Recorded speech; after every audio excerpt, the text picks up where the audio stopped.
Ingat kan senang sangat. Rupanya susah juga nak buat persembahan ni. Kalau saya pergi masjid-masjid, bagi kuliah, bagi ceramah, senang je. Dengan ilmu yang dibekalkan kepada saya berkaitan dengan pementasan semua ni, insya-Allah saya akan buktikan kepada anda bagaimana persembahan yang terbaik saya saksikan. Ini cerita saya Muallim Muda Anas. Sebarkan ilmu, semoga bermanfaat.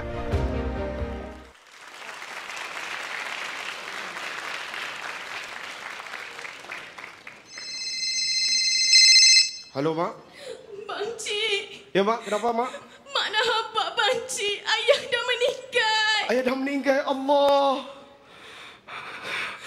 Makcik balik, Mak. Makcik balik. Tak payah.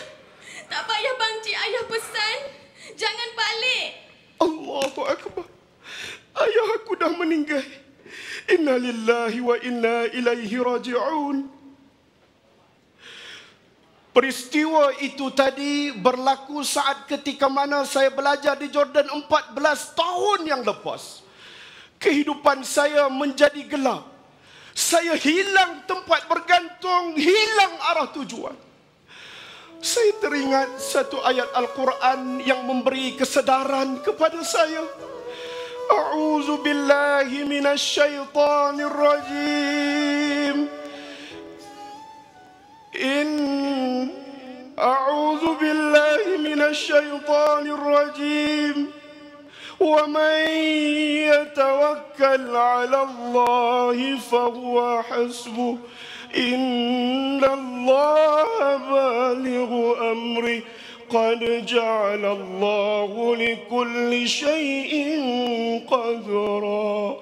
Allah Subhanahu wa taala berfirman dalam surah At-Talaq ayat yang ketiga, barang siapa yang bertawakal kepada Allah Subhanahu wa taala, nescaya Allah akan berikan apa yang diminta oleh hamba-hambanya.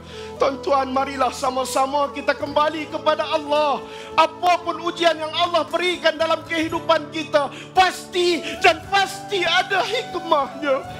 Saya teringat satu kata-kata daripada arwah ayah saya.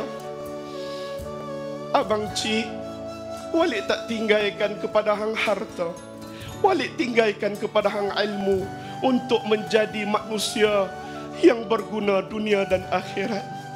Walik, hari ini Bang Cik dah menjadi seorang pendakwah di dalam program Muallim Muda. Saya, Muallim Muda Anas, sebarkan ilmu, semoga bermanfaat. Itu dia. Berikan tepukan yang gemuruh sekali lagi untuk Muallim Muda Anas. Satu persembahan yang cukup menyentuh hati.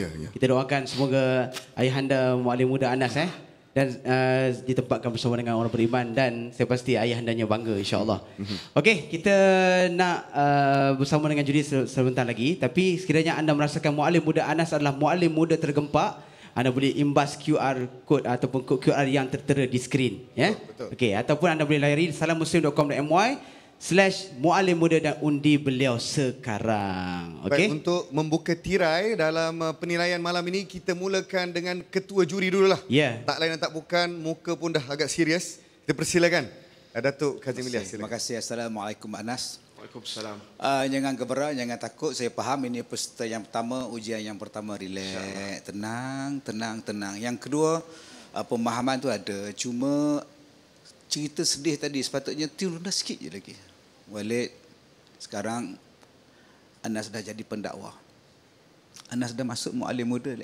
Kalau itu je sebut, lagi touching. InsyaAllah. Masya Allah. Kami touching. Terima kasih Datuk. Masya Allah. Okey. Baik. Boleh Semoga ada rezeki ke minggu hadapan. InsyaAllah. Baik. Tepukan untuk Muallim Muda Anas.